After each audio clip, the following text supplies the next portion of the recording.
واللہ غالب علی امرہ ولکن اکثر الناس لا یعلمون الصلاۃ والسلام علیک یا سیدی یا سیدی یا سیدی یا رسول اللہ وعلی آلک واصحابک یا حبیب اللہ۔ اللہ پاک کا کروڑا احسان ہے کہ آج پھر اس نے ہمیں جمعۃ المبارک نصیب کیا اور اپنا ذکر کرنے کی توفیق عطا فرمائی۔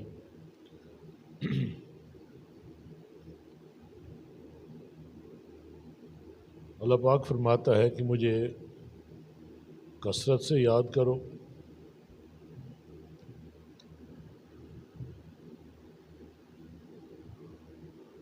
اور مجھے ہر لمحہ یاد کرو،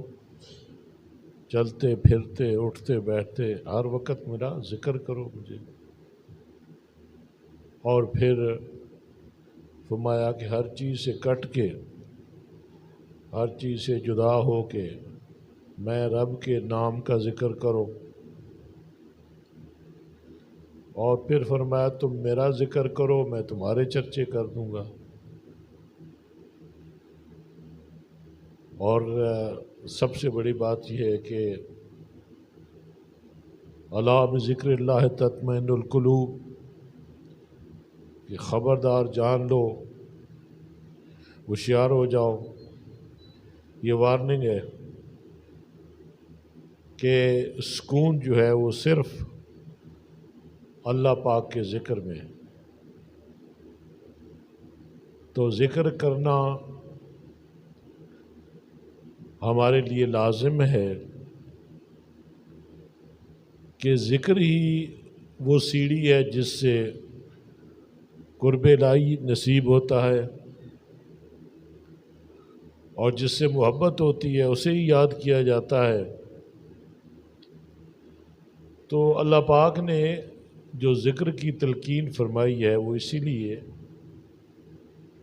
کہ رب کریم فرماتے ہیں کہ مجھے ٹوٹ کے چاہو، یعنی ہر چیز سے بیگانہ ہو کر مکمل یکسوئی کے ساتھ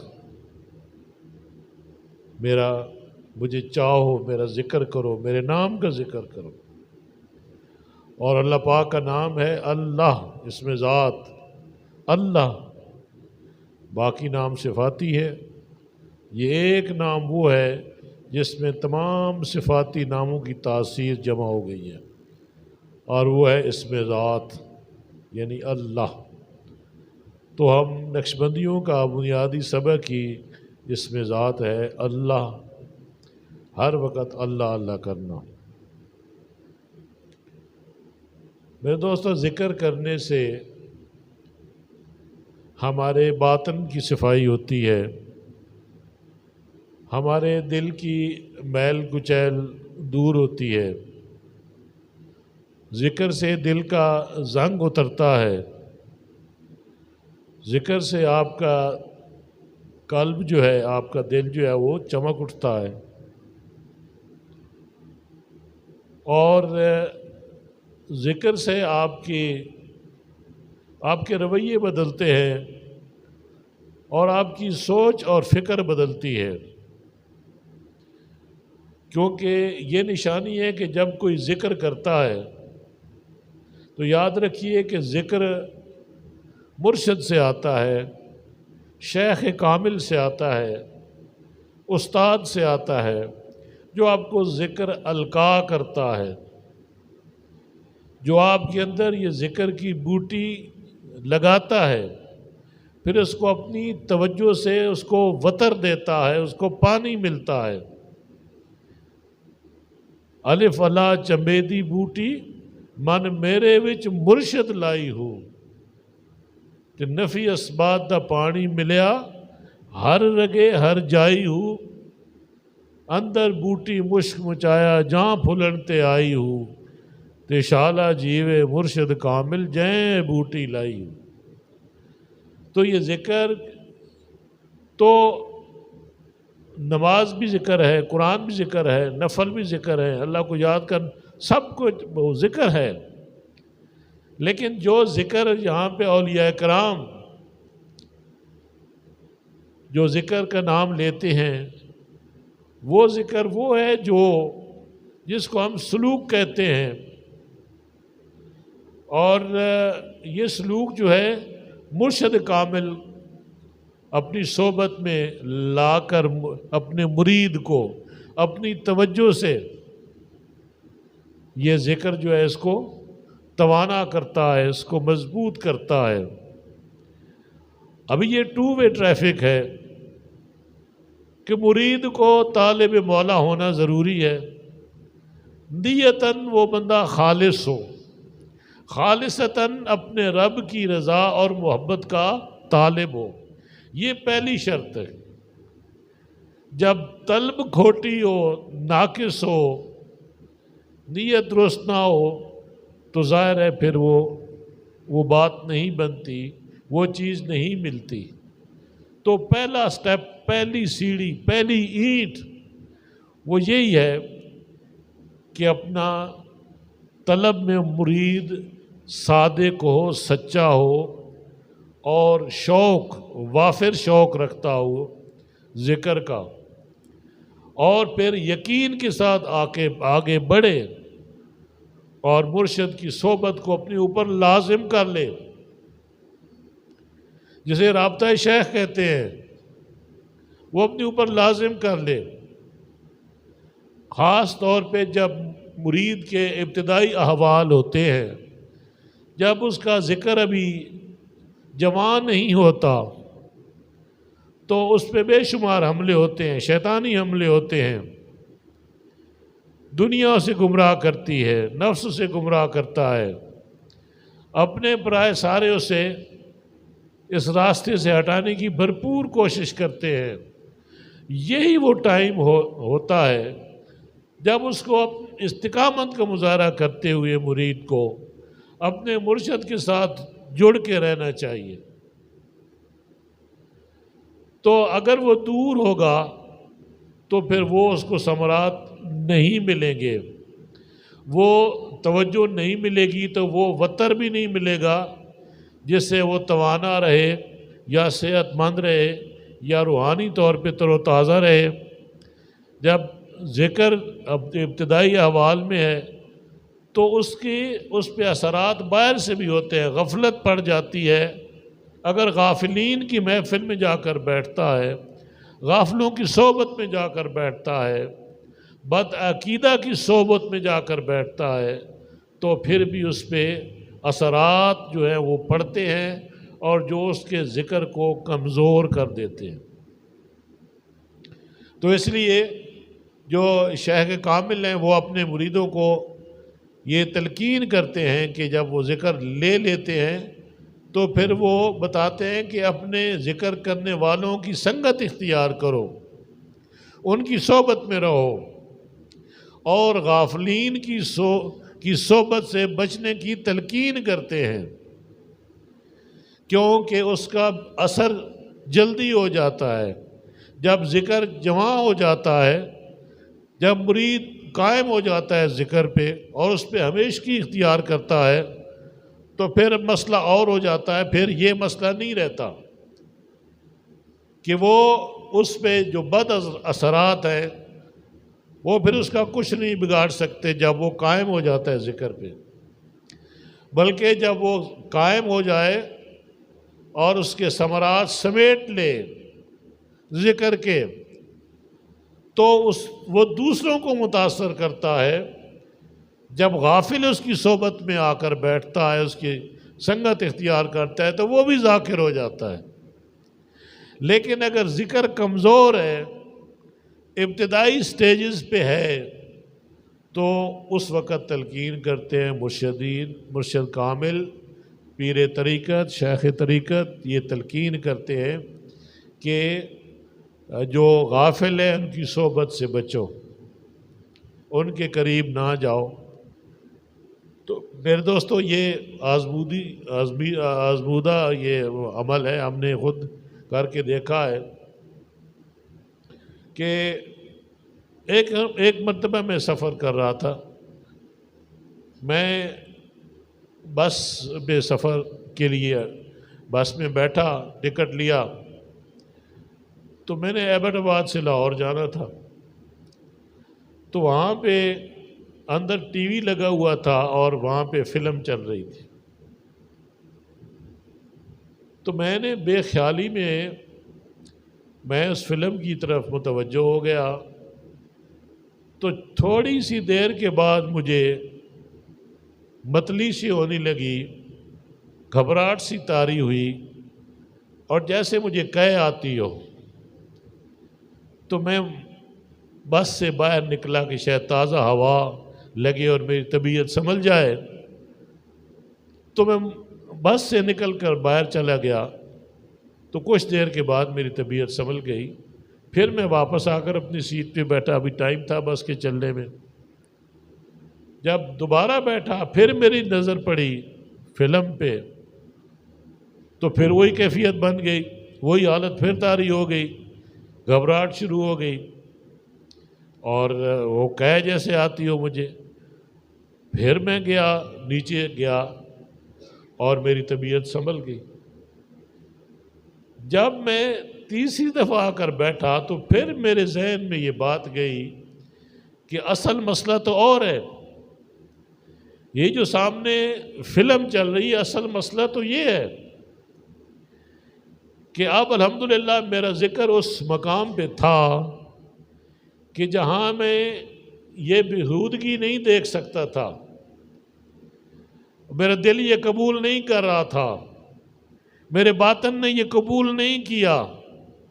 کیونکہ اللہ پاک کی فضل و کرم سے وہ چیز میرے اندر آ چکی تھی، مرشد کی توجہ اور نگاہ سے اور ذکر کرنے سے میرے باطنی معاملات سنور چکے تھے، اور میری آنکھیں اور میرا دل کسی برائی کی تاب نہیں لا سکتا تھا،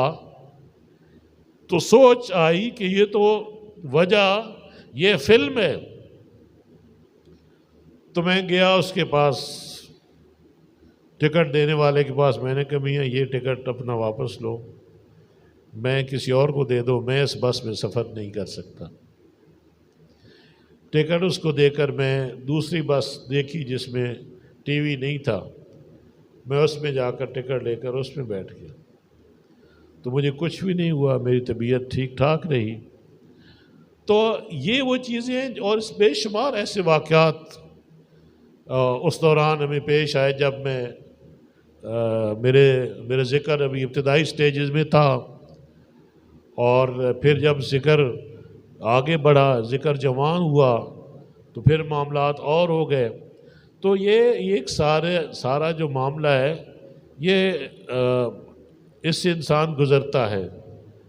جو طریقت میں آتا ہے، سلوک کی منزل طے کرتا ہے،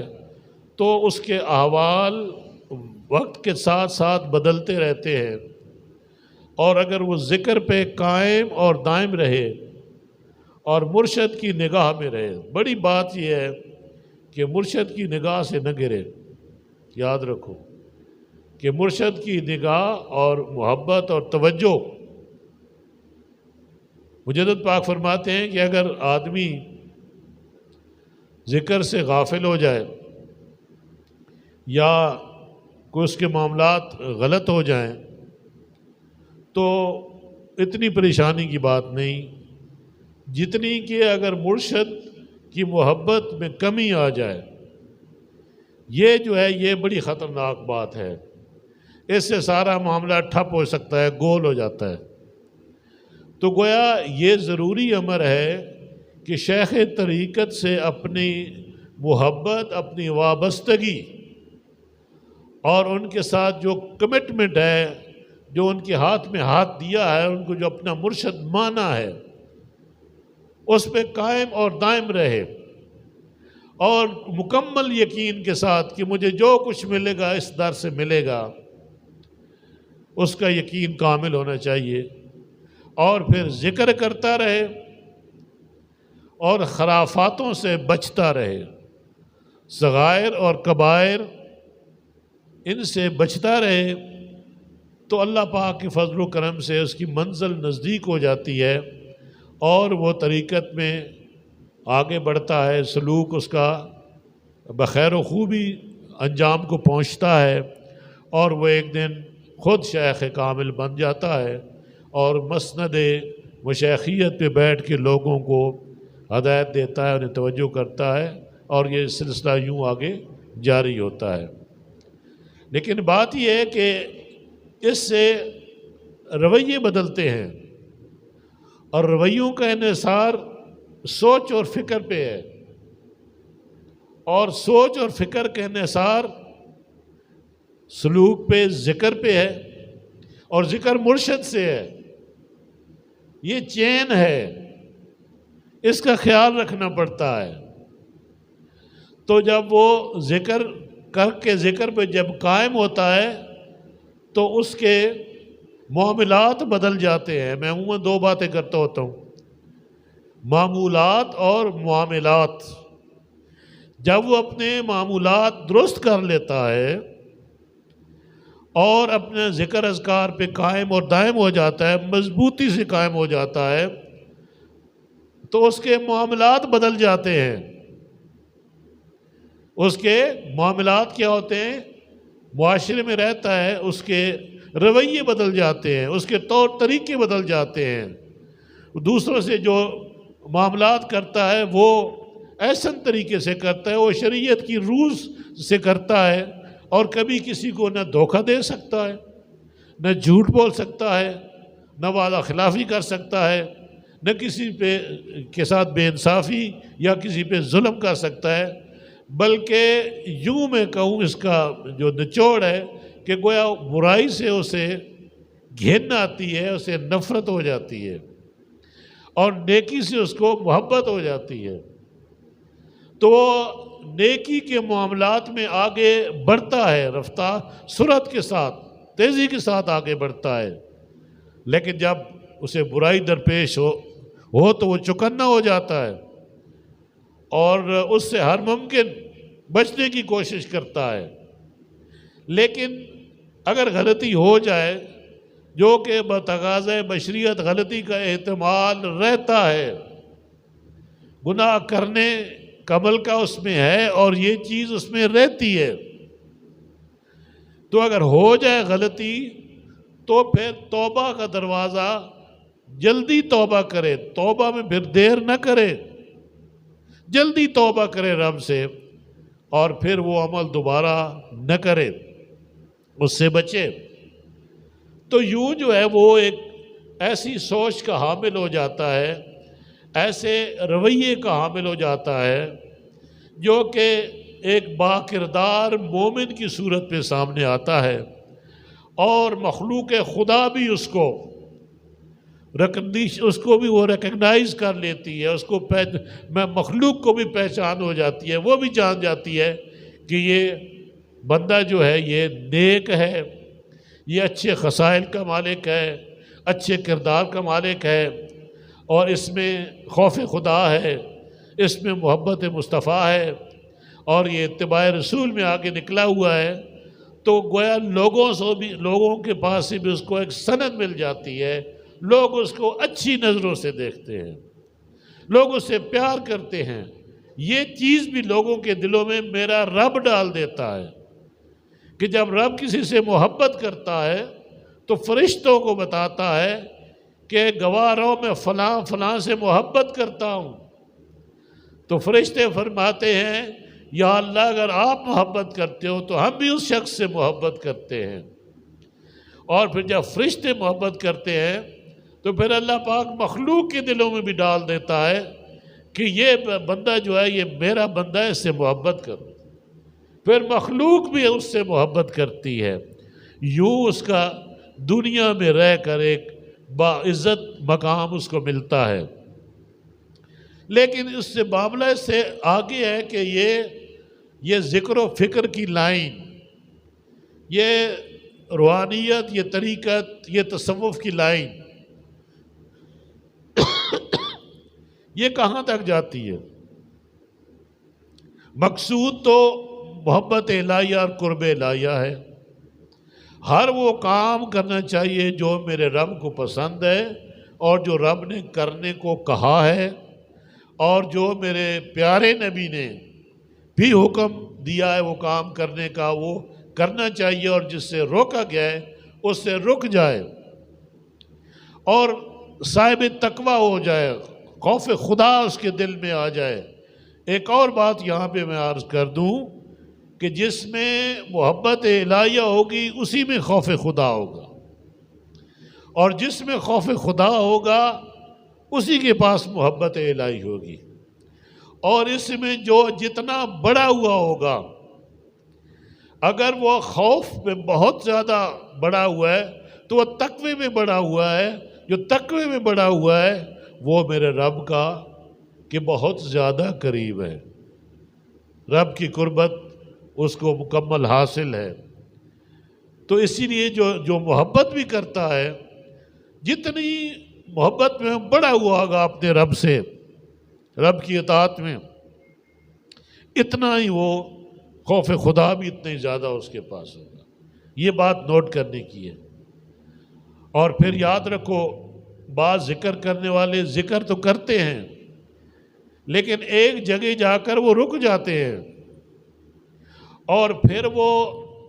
ظاہر تو اپنا بنا لیتے ہیں صوفیانہ، لیکن باطن پھر رخ کر لیتا ہے دنیا کی طرف۔ اب وہ یہاں آ کر دھوکہ دیتا ہے، منافقت کرتا ہے، ظاہر اس کا صوفیانہ ہے، عمل اس کے بالکل متضاد ہے، وہ گمراہی سے نہیں چوکتا، برائی سے نہیں چوکتا، جھوٹ بولتا ہے، وعدہ خلافی کرتا ہے، بے انصافی کرتا ہے۔ تو جب یہ چیزیں کوئی کرے تو سمجھ لو کہ یہ وہ نہیں ہے جو اپنے آپ کو پیش کر رہا ہے، یہ جھوٹا ہے، یہ منافقت پہ اتر آیا ہے۔ کیوں کہ غالباً اس کے پاس نہ محبت شیخ ہے، نہ اس کے پاس صحبت شیخ ہے، نہ اس کے پاس رابطہ شیخ ہے۔ اگر رابطہ ہو، محبت ہو شیخ سے اور صحبت میں جاتا ہو تو وہ مرشد کے رنگ میں رنگا رہتا ہے اور وہ اثرات اس پہ قائم رہتے ہیں۔ لیکن جب مرشد سے کوئی دور ہو جاتا ہے اور دنیاوی معاملات میں آگے جاتا ہے تو پھر وہ اس طریقے کا ایک کردار پیش سامنے آتا ہے ہمارے معاشرے میں۔ تو اس لیے بعض لوگ جو ہے وہ تنقید جب کرتے ہیں تو یہ تنقید درست ہے کہ کچھ لوگ جو کہتے ہیں وہ کرتے نہیں ہیں، وہ عمل جو کہتے ہیں اس پہ عمل نہیں کرتے، تو جب قول اور فعل کے تضاد کا شکار ہوتے ہیں تو وہ لوگوں کی نظروں میں آ جاتے ہیں، لوگ پہچان لیتے ہیں کہ یہ سارا معاملہ بناوٹی ہے، پھر وہ لوگوں سے نفرت کرتے ہیں، لوگوں سے نفرت کرتے ہیں۔ لیکن جو باعمل ہوتا ہے، جو باکردار ہوتا ہے، جس پاس قرب الہی ہوتا ہے، جو اللہ پاک کا فرمانبردار ہوتا ہے، بات مانتا ہے، لوگ اس کو بھی سند دے دیتے ہیں کہ یہ اچھا آدمی ہے، ایماندار آدمی ہے۔ اب میں یہاں پہ ایک اور بات جو آپ کی گوش گزار کرنا چاہتا ہوں کہ جو ذکر ہے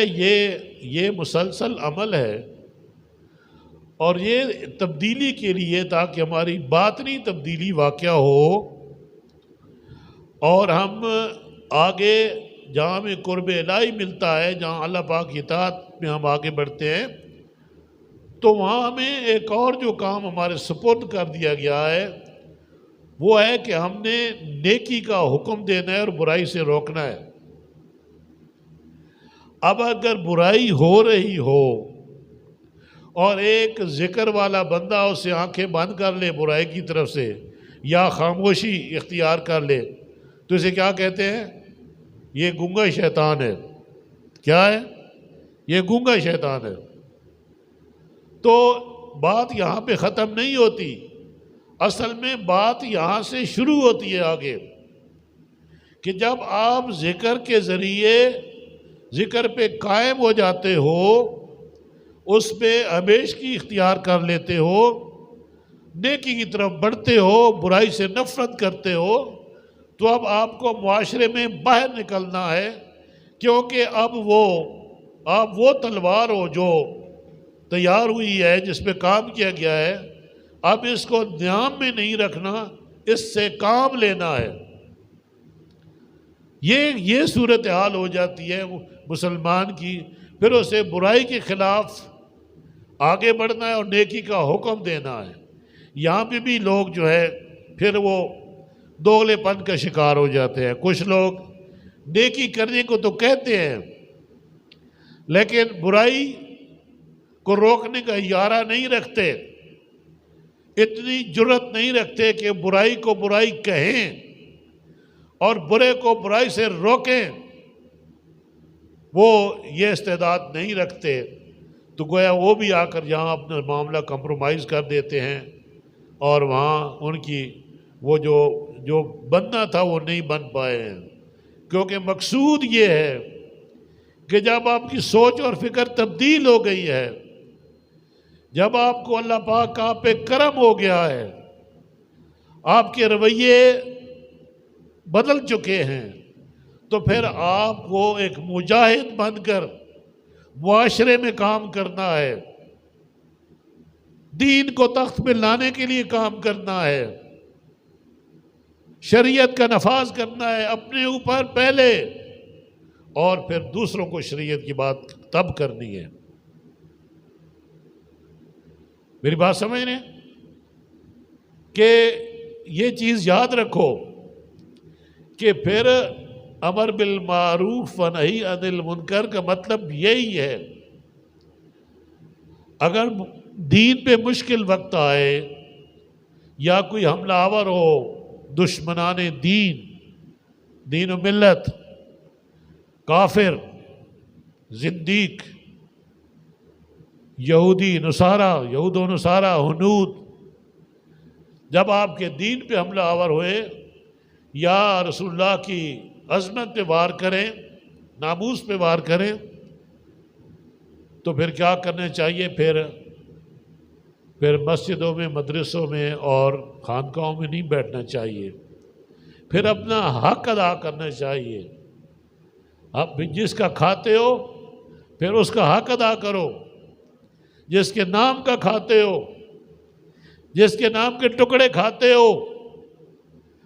اور لوگوں سے ہاتھ چومواتے ہو، لوگ تو آپ کے ہاتھ چومتے ہیں، لوگ آپ کی جیبوں میں پیسے، لاکھوں کے پیسے ڈال دیتے ہیں عقیدت کے طور پہ، اور پھر اگر آپ بزدل ہو، برائی کا سامنا نہیں کر سکتے ہو، حق کا ساتھ نہیں دے سکتے ہو، تو پھر یہ بڑے ایک عجیب سا مقام ہے کہ پھر لوگ ناراض ہو جاتے ہیں کہ جی یہ تو پیروں فقیروں پہ تنقید کرتے ہیں۔ بالکل نہیں تنقید کرتے، بالکل یہ تنقید نہیں ہے، یہ حق بات ہے، یہ جائز بات ہے کہ پیر فقیر صرف خانقاہوں تک نہیں ہیں، خانقاہوں سے باہر بھی ان کا کردار ہے، بلکہ اصل کردار خانقاہوں سے باہر ہے۔ بچہ ایک سکول پڑھتا ہے، بچہ ایک دنیاوی تعلیم حاصل کرتا ہے، دین کی تعلیم حاصل کرتا ہے، اس کے آگے پھر اس نے کیا کرنا ہے؟ کیا وہ گھر بیٹھ جاتا ہے؟ نہیں، اگر اس نے دنیا میں جانا ہے تو دنیاوی معاملات میں چلا جاتا ہے، کوئی CSS کرتا ہے، کوئی آرمی میں چلا جاتا ہے، کوئی مختلف اداروں میں نوکری کرتا ہے، تو جو دین کا علم حاصل کرتا ہے وہ آگے دین بڑھاتا ہے۔ تو یہ ذکر اذکار کرنے کے بعد اگلا کام یہ ہے کہ ہم جہاد کریں معاشرے میں، جو اصل کام ہے مسلمان کا۔ اگر جہاد کو نکال دیں ہم اپنی زندگیوں سے یا اسلام سے، تو اسلام نہیں رہتا۔ تو اصل یہ جہاد تو روح ہے دین کی، جب روح نکل جائے تو پھر تو خالی جسد رہ جاتا ہے۔ اس لیے جہاد یہی ہے کہ برائی کے خلاف جہاد، دشمنان دین کے خلاف جہاد، اور جو شیطانی کام کرتے ہیں، جو بنی نوع انسان کو تکلیف دیتے ہیں ان کے خلاف جہاد کرنا، بدی کی جتنی بھی قوتیں ہیں ان کو للکارنا، یہ پہلا کام صوفی کا ہے۔ اور اس کے بعد باقی لوگ بعد میں آتے ہیں، کیونکہ یہ صاحب نظر ہے، کیونکہ یہ اس کا باطن روشن ہے، کیونکہ یہ سمجھ گیا ہے معاملات دین کے، اس کے پاس دین فہمی ہے، اس کے پاس اپنے رب کی شناخت اور پہچان ہے، اپنے نبی کی پہچان ہے۔ اب یہ کیسے پیچھے ہٹ سکتا ہے؟ اب اس نے آگے ہی جانا ہے۔ تو یہ تو ان لوگوں کے لیے جو دین نہیں سمجھتے، جن کے پاس دین فہمی اور مصطفیٰ فہمی نہیں ہے، جن کے پاس نہ اپنی شناخت ہے نہ اللہ اور رسول کی شناخت ہے، انہوں نے تو اندھیروں میں ٹامک ٹوئیاں مارنی ہیں، انہوں نے تو اسلام کو پھر صرف ٹچ کرنا ہے۔ وہ پھر ٹچ والے ہوتے ہیں، ٹچ والے اور ہیں اور سچ والے اور ہیں۔ تو ہمیں سچ والوں میں سے ہونا ہے، سچ کا ساتھ دینا ہے، سچ کے لیے اپنا سب کچھ قربان کرنا ہے، اپنے نبی کی عظمت پہ سب کچھ قربان کرنا ہے، اپنے نبی کی ناموس پہ سب کچھ قربان کرنا ہے۔ یہی تو مسلمان کی زندگی ہے۔ اور الحمدللہ آج یہ واقعات رونما ہو رہے ہیں، جو عاشقان رسول ہیں وہ اپنا سر پیش کر رہے ہیں اور اپنے عشق کا جو ان پہ لازم ہے اس کو وہ حق ادا کر رہے ہیں۔ انڈیا میں جو ہمارے ایک بچے نے جو قربانی دی ہے، اس نے ثابت کیا ہے کہ جب بات میرے نبی کی عظمت اور ناموس کی آ جائے تو پھر یہ گردنیں کس لیے رکھی ہوئی ہیں، یہ سر پھر کیوں اٹھا کے پھرتے ہیں گردنوں کے اوپر؟ انہیں کٹ جانا چاہیے۔ یہی مسلمان کی شان ہے۔ تو یہ کام اب ہوتا ہے اور اس سے کفر جو ہے وہ لرزا ہے، وہ پریشان ہے، لیکن الحمدللہ ایمان والے اور مضبوط ہو رہے ہیں، اور یہ لبیک کے نعرے دنیا کے کونے کونے سے بلند ہو رہے ہیں۔ اور جو بھی یہ کام کرتا ہے، یہ ہمیں ہمارے عظیم رہنما، اس دور کے عظیم رہنما حضرت علامہ خادم حسین رضوی رحمۃ اللہ علیہ، آپ نے جو ہمیں راستہ دکھایا، جو ہمیں تعلیم دی، جو ہماری تربیت کی، اس کا تقاضا یہی ہے کہ ہم سب سے پہلے، میری یہ عاجزانہ اپیل ہے تمام ان لوگوں سے جو تحریک لبیک پاکستان سے وابستہ ہیں، چاہے کارکن ہیں چاہے عہدیدار ہیں، خدا را سب سے پہلے اپنے اوپر شریعت نافذ کرو، سب سے پہلے اپنے اوپر دین لاگو کرو۔ اگر دین کو تخت پہ لانا چاہتے ہو، اگر شریعت کا نفاذ چاہتے ہو اس ملک میں، جب تک آپ خود کو نہیں بدلو گے، اگر آپ جھوٹے ہوگے، آپ بد کردار ہوں گے، آپ لالچی ہوں گے، آپ پیسے لے کے تقریریں کریں گے، پیسے لے کے نعتیں پڑھیں گے، تو آپ دین کو کبھی بھی تخت پہ نہیں لا سکتے۔ آپ سوداگر ہیں، پھر سوداگری کرنی ہے تو پھر تحریک کو چھوڑ دو، باہر جا کر سوداگری کرو، پھر بزنس کرو، پھر اپنا دنیاوی کاروبار کرو، پیسے کماؤ، لیکن خدا را دین کو مت استعمال کرو۔ یہ بیماری لا علاج ہوتی جا رہی ہے، اور تحریک لبیک پاکستان کو اپنی صفوں میں سے ایسی کالی بھیڑوں کو نکالنا ہوگا جو ہمارے لیے شرمندگی کا باعث بن رہے ہیں۔ تحریک کے چہرے پر ایک بد دماغ دھبا اور داغ بن رہے ہیں۔ ایک طرف وہ مخلصین ہیں جو جب سے تحریک کے ساتھ لگے ہیں، اپنی جان، اپنی مال، اپنا سب کچھ قربان کر رہے ہیں، اور دوسری طرف کچھ ایسے لوگ ہیں جو تحریک کے نام پہ مال بنا رہے ہیں۔ یہ پریکٹس بالکل قبول نہیں ہے۔ اس کو روکنا ہوگا اگر ہم مخلص ہیں دین کو تخت پہ لانے میں۔ اس کے علاوہ بھی جو سازشی کرتے ہیں، جو راستہ روکتے ہیں حق والوں کا، جو ساتھ نہیں دیتے حق والوں کا، جن کا مقصود اور جن کا محور اور جن کا کعبہ کوئی اور ہے، وہ آج نہیں تو کل ایکسپوز ہو جائیں گے۔ لیکن جو مخلص ہیں انہیں کسی سرٹیفکیٹ کی ضرورت نہیں پڑتی، ان کے لیے پورا جگ گواہی دیتا ہے، پوری دنیا گواہی دیتی ہے کہ یہ نہ بکنے والا ہے، نہ جھکنے والا ہے، اور نہ پیچھے ہٹنے والا ہے۔ لیکن جو چور ہوتا ہے، جو خائن ہوتا ہے، جو جھوٹا ہوتا ہے، وہ خود اپنے ضمیر کا مجرم پہلے ہوتا ہے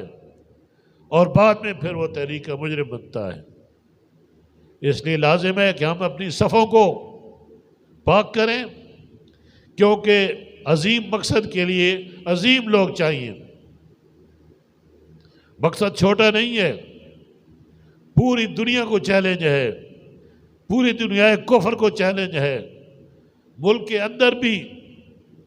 جو شریعت بیزار، دین بیزار لوگ ہیں، جو ہمارا راستہ روکتے ہیں، جو ہمیں آگے نہیں آنے دے رہے، ہم نے ان کے ساتھ مقابلہ کرنا ہے تو ان کے ساتھ کوئی دو نمبری بندہ مقابلہ نہیں کر سکتا۔ ان کے ساتھ جو مقابلہ کرے گا وہ مجاہد ہوگا، اور مجاہد کے لیے لازمی ہے، جیسے میں عرض کر چکا ہوں، کہ اس کے لیے صوفی ہونا ضروری ہے، اس کے لیے صوفی باصفا ہونا ضروری ہے، اس کے لیے ہر قسم کے لالچ اور طمع سے پاک ہونا ضروری ہے، پھر وہ ان قوتوں کے ساتھ مقابلہ کر سکتا ہے۔ تو اس لیے ہماری یہ خواہش ہے، ہماری یہ دلی تمنا ہے کہ اللہ پاک تحریک لبیک پاکستان کو اور اس سے جو سچی لگن رکھتے ہیں، جو اس کو دل و جان سے چاہتے ہیں، ان کے حوصلوں کو اللہ پاک بلند کرے، ان کے عزم کو بلند کرے،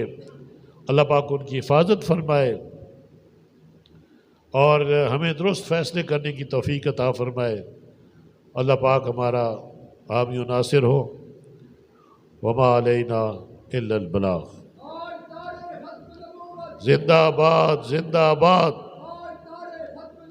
زندہ آباد، زندہ آباد، زندہ زندہ آباد، زندہ آباد۔ لبیک لبیک لبیک یا رسول اللہ، لبیک لبیک لبیک یا رسول اللہ، لبیک لبیک لبیک یا رسول اللہ۔